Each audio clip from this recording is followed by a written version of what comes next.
കുടിവെള്ളത്തിന്റെ കാര്യം പറയുമ്പോൾ ഒരു കാര്യം ഓർക്കണം. 15-ാം തീയതി ഈ മാസം ഇസ്രയേല് ഇറാനിലെ ഒരു ഡീസാലിനേഷൻ പ്ലാന്റിന് അറ്റാക്ക് ചെയ്തു. ഇതുവരെ ഇറാൻ അതില് പ്രതികരിച്ചിട്ടില്ല. എന്ന് പറഞ്ഞാൽ ഇറാൻ ഇതുവരെ ഇസ്രയേലിലെ ഡീസാലിനേഷൻ പ്ലാന്റോ അല്ലെങ്കിൽ GCCയിലുള്ള ഡീസാലിനേഷൻ പ്ലാന്റോ അറ്റാക്ക് ചെയ്തിട്ടില്ല.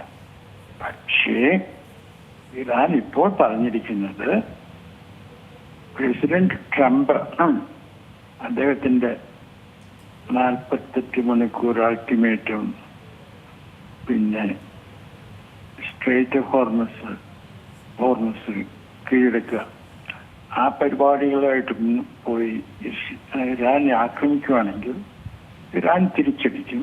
ആ തിരിച്ചടിയിൽ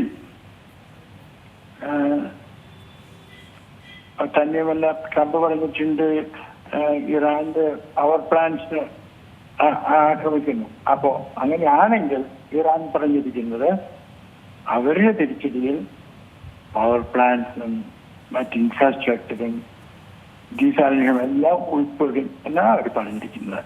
അതുകൊണ്ട് ഇറാൻ ഭീഷണിപ്പെടുത്തുന്നു, അമേരിക്ക ഭീഷണിപ്പെടുത്തുന്നു, ഇത് രണ്ടും തുല്യമായിട്ട് കഴിയുന്നതിൽ കാര്യമില്ല. അമേരിക്കയും ഇസ്രയേലുമാണ് ഭീഷണിപ്പെടുത്തുന്നത്, ഇറാൻ അതിന് പ്രതികരിക്കുകയാണ്. ഇത് തീർച്ചയായിട്ടും നമ്മൾ മനസ്സിലാക്കേണ്ടതാണ്. പിന്നെ വേറെ ഒന്ന് മനസ്സിലാക്കാനുള്ളത്, ട്രംപിനോട് അദ്ദേഹത്തിന്റെ മിലിറ്ററിയും ബ്യൂറോക്രസിയും പറഞ്ഞിട്ടുണ്ടായിരുന്നു, ഈ ഇറാനെ ഇങ്ങനെ ആക്രമിക്കുകയാണെങ്കിൽ ഇറാൻ തീർച്ചയായിട്ടും സ്ട്രേറ്റ് ഓഫ് ഹോർമസ് ബ്ലോക്കേഡ് ചെയ്യുമെന്ന്. എന്നിട്ട് ട്രംപ് എന്താ പറഞ്ഞത്? എന്നോട് ആരും ഇത് പറഞ്ഞിട്ടില്ലെന്ന്. ട്രംപ് പറയുന്ന കാര്യങ്ങൾ നമ്മൾ കുറച്ച് എന്താ പറയുക, പിഞ്ച് ഓഫ് സോൾട്ട്, കുറച്ച് ഉപ്പ്, ഒരു തുള്ളി ഉപ്പ് കൂടെ എടുക്കണം. അപ്പോൾ ഇപ്പൊ സംഭവിക്കാൻ പോകുന്ന എന്താണെന്ന് പറഞ്ഞാൽ ട്രംപ് പിന്മാറുമെന്ന് എനിക്ക് തോന്നുന്നില്ല. അങ്ങനെയാണെങ്കിൽ ഒരു വലിയ നാശമാണ് ഉണ്ടാവാൻ പോകുന്നത്. പക്ഷേ ഇതിന് പ്രധാന കാരണക്കാർ നെതന്യാഹുവും ട്രംപുമാണ്. അപ്പോൾ എന്റെ അഭിപ്രായത്തിൽ വിനാശകാലി വിപരീത ബുദ്ധി എന്ന് പറയില്ലേ, അതാണ് ഇപ്പോൾ നമ്മൾ കണ്ടുകൊണ്ടിരിക്കുന്നത്. പിന്നെ ട്രംപിന്റെ മനസ്ഥിതി മനസ്സിലാക്കണമെങ്കിൽ നമുക്ക് ഭഗവത്ഗീത വായിക്കണം. അപ്പൊ അതിൽ പറഞ്ഞിട്ടുണ്ട് ദേഷ്യം, ആങ്കർ ഉണ്ടെങ്കിൽ അത് എന്താ പറയുക, കൺഫ്യൂസ്ഡ് മെമ്മറി ഉണ്ടാക്കും. കൺഫ്യൂസ്ഡ് മെമ്മറി ഉണ്ടാക്കി കഴിഞ്ഞിട്ട് പിന്നെ സ്റ്റേജ് എന്താണ്, ഡിറേഞ്ച്ഡ് ജഡ്ജ്മെന്റ്. അത് കഴിഞ്ഞിട്ടുള്ളതാണ് റൂയിൻ, നാശം. അപ്പൊ ട്രംപ് ഇപ്പൊ 3ാമത്തെ സ്റ്റേജിലാണ്. അപ്പൊ നമുക്കെല്ലാവർക്കും ട്രംപിന് വേണ്ടിയിട്ട് പ്രാർത്ഥിക്കാം. അദ്ദേഹത്തിന് ദൈവം തമ്പുരാൻ നല്ല ബുദ്ധി കൊടുക്കട്ടെ. അതിൻ്റെ ഇടയ്ക്ക് നമുക്ക് ആശിക്കാം അമേരിക്ക ഏറ്റവും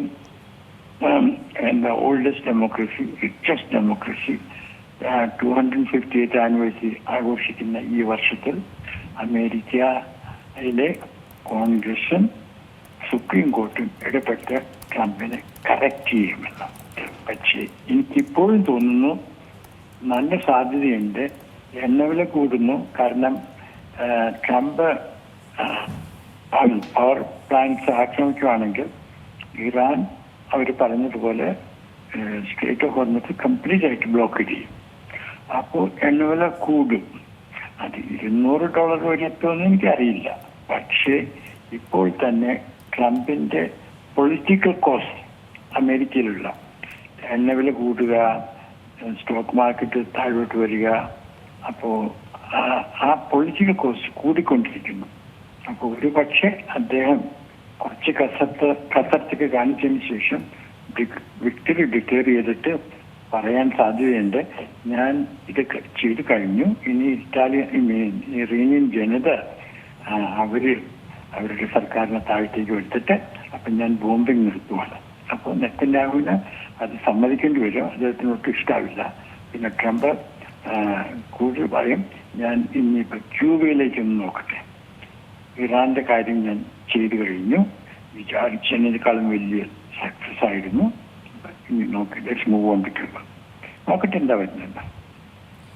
പക്ഷേ ഈ രീതിയിൽ ഇനിയും മുന്നോട്ട് പോവുകയാണെങ്കിൽ താങ്കൾ സൂചിപ്പിച്ചതുപോലെ വലിയ സാമ്പത്തിക പ്രതിസന്ധികൾ എല്ലാ രാജ്യങ്ങളെയും ബാധിക്കില്ലേ? അപ്പോൾ ഈ രീതിയിലേക്കാണ് കാര്യങ്ങൾ പോകുന്നത് എന്നുണ്ടെങ്കിൽ അതിലൊരു ഇടപെടൽ മറ്റുള്ള രാജ്യങ്ങളിൽ നിന്നും ഇനിയിപ്പോൾ ട്രംപിന് മേൽ ഉണ്ടാകില്ലേ? ഒരു സമ്മർദ്ദം ട്രംപിന് മേൽ ഉണ്ടാകില്ലേ? ട്രംപിന്റെ മേൽ സമ്മർദ്ദം ചെലുത്താൻ ആർക്കാ ശക്തിയുള്ളത്? രണ്ട് രാജ്യങ്ങൾക്ക് അതിന് ശക്തിയുള്ളൂ. ഒന്ന് റഷ്യ, മറ്റൊരു ചൈന. യൂറോപ്യൻ യൂണിയൻ വളരെ വീക്കാണ്. ഇന്ത്യ ശബ്ദം ഉയർത്താനും കൂടി ധൈര്യപ്പെടുന്നില്ല. അപ്പൊ ട്രംപിന് മറ്റു രാജ്യങ്ങളിൽ ആരും ട്രംപിന്റെ മീതെ സമ്മർദ്ദം ചെലുത്താൻ പോകുന്നില്ല. ഏറ്റവും പുതിയ വാർത്തകളും വിശേഷങ്ങളും വിരൽത്തുമ്പിലറിയാൻ സീ മലയാളം ന്യൂസ് എല്ലാ ഡിജിറ്റൽ പ്ലാറ്റ്ഫോമുകളിലും ലഭ്യം.